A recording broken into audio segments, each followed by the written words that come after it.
Hey guys,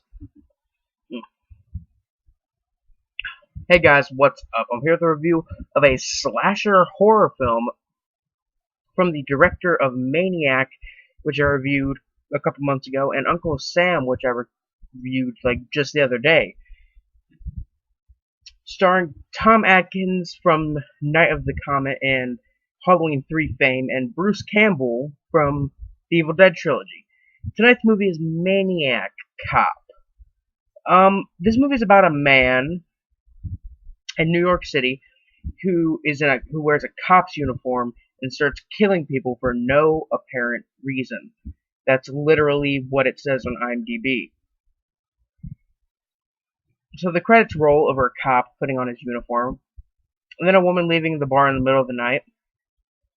Before being mugged, successfully escaping, she's followed, before being unlucky enough to run into a cop who breaks her neck immediately.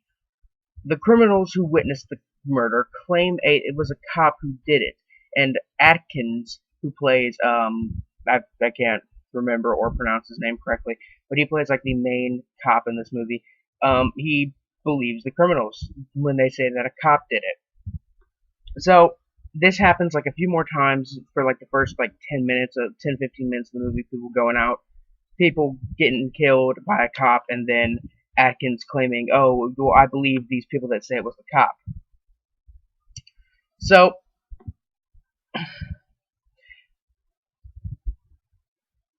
ugh. So yeah, a few killings go by. A guy gets his throat slit and he's thrown through a windshield, front windshield of a car. A guy has his face, like shoved in wet concrete, and then he's like his face is stuck in the concrete when it hardens. Um, let's see. He cuffs some random guy. Um, actually, yeah, that was the guy whose face he put in the concrete. But the police talk more. Um, wow. Okay, so Atkins is at the bar now. And he's having a few drinks with a friend who is telling him about the main suspect, who is telling about the main suspect being a cop. She's a reporter, and um yeah, and she puts out an article about how the police are thinking that the main suspect is a cop, maybe a cop. So the Atkins' boss gets really pissed off after hearing about the article. Um, a woman who hears the article over the radio overreacts and shoots an innocent police officer in the head, which probably has to be my favorite part of the movie because it's just so awesome. Thinking she thought he was the killer, obviously. Um, we see the woman's we see this woman who is the husband of Jack, who is played by uh Bruce Campbell, and she's cutting out like pictures, like the newspaper articles about the killings, as if she's trying to as if she's the killer, or as if she's trying to frame her husband. It's not really explained in the movie why she's doing it. She's just doing it, and she's also getting phone calls in the middle of the night telling her that her husband is the killer. And all I had to really say to that was, "No, not Bruce. Bruce can't be the killer." So she follows him, uh, because he's apparently on patrol late at night, to not find out he's the killer, but to find out he's having an affair. On the way home, she's grabbed by the killer and is found dead in a motel room the next morning. The same motel room that uh, Jack, who was played by Bruce, was in with a hooker. So yeah, he's put under arrest for his wife's murder and the previous murders, and attempts to get freed while Atkins doesn't believe that Jack did it. He believes that someone else did it. So next we see the hooker Jack was with in the motel get found by the maniac cop and almost get killed. And the film kind of goes on with them continuing to investigate who's doing these killings and everything until it kind of ends.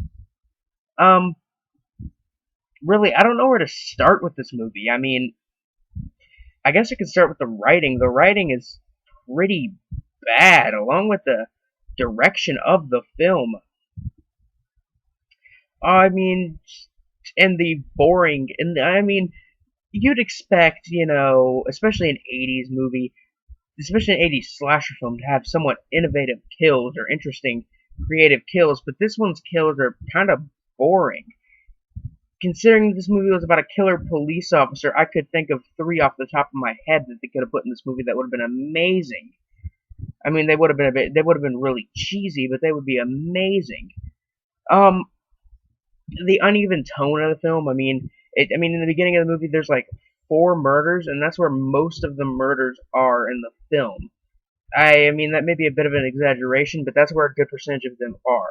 Like, the first 10, 20 minutes, it's murder, murder, murder, murder, murder. Then it's break, then more murder. That's not all what the film is, but that's how the killings in the film break down, and it just seems a bit weird that it's done like that. And you'd think that with all these negative things I'm saying about it, that I would hate this film. And I didn't. I actually enjoyed this one quite a bit. It's another one of those movies where I gotta say I can't explain why I liked it. I just did.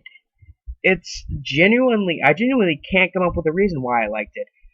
Maybe it was the decent acting, the good effects, and the combination of Tom Atkins and Bruce Campbell, 2 big cult horror actors, together on screen for probably, I think, the first time ever. I mean, that's pretty awesome.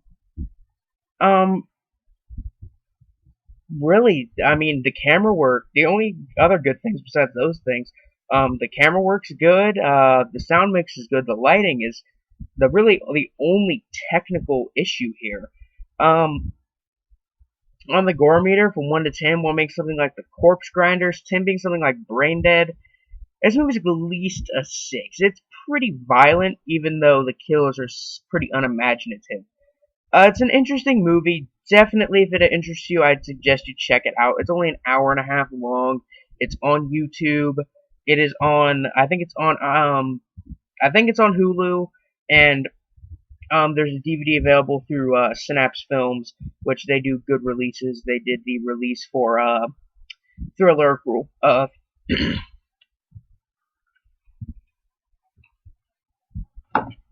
They did the release for Thriller: A Cruel Picture, which was a release that I really liked and something that I picked up while I was at Horror Hound. This movie, at least at the minimum, deserves a 3.5 out of 5, which is a rating I usually don't give on this channel. I mean, when I hate a movie, I usually flat out hate it. I usually don't give a movie a 7 out of 10. It's either like according to how I rate films on IMDb, apparently most of the ratings I give are either 10 out of 10, 9 out of 10, 8 out of 10, 1 out of 10, or 5 out of 10. And then there's a few 7 out of 10 and 6 out of 10s in there. And that's really how I rate it. I don't know why, I just do. Anyway, guys, I'm Biscuit Boo 69 signing off. Peace.